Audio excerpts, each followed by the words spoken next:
because although the affirmatively furthering fair housing rule added to the 1968 Fair Housing Act has been rescinded, the next administration to take up power in the Capitol will determine its future. Candidate Joe Biden has made it clear that he will reenact the rule. And he's proposing that he will not only restore it in all of its provisions, but will add additional teeth. He will deny federal funds for roads as penalty for non-compliance. We can only marvel that there are those who think federal government should get involved in local zoning decisions and that local demographics is the business of progressive HUD bureaucrats. This speaks volumes about the left-wing grab for power to force its vision on what America should look like and what Americans should have over our most basic values of freedom.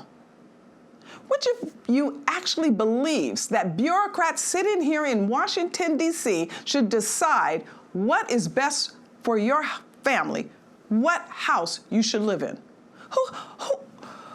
We can only marvel that after all of these years of failed government anti-poverty programs like HUD, where untold trillions were spent with no benefit to anyone other than the bureaucrats making the living off of them, that progressives still claim that these kinds of programs are a good idea. Government housing programs for the poor have been utter failures.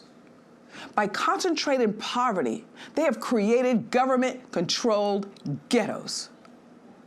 If we really want to help those with inadequate resources cover the cost for decent housing, then maybe we should take the $50 billion HUD budget and provide unconditional vouchers for qualifying individuals to use for wherever they want to live in a private housing. Just choose for themselves.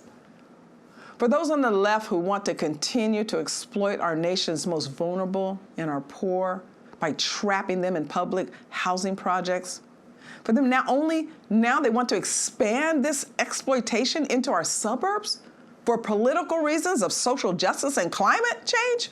Oh, you know what? We should just say no, thank you. No, no, thank you. When we hear from those in Washington talking about government policy to make things more fair, everyone should just go on alert and then say, no, thank you.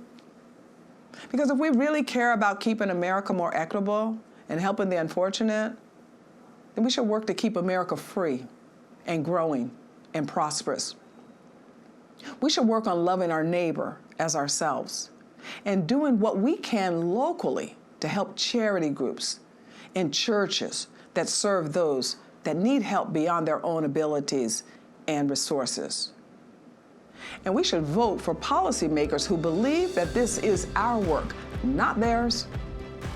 I'm Star Parker, and I pray to think with you again next week here on Cure America.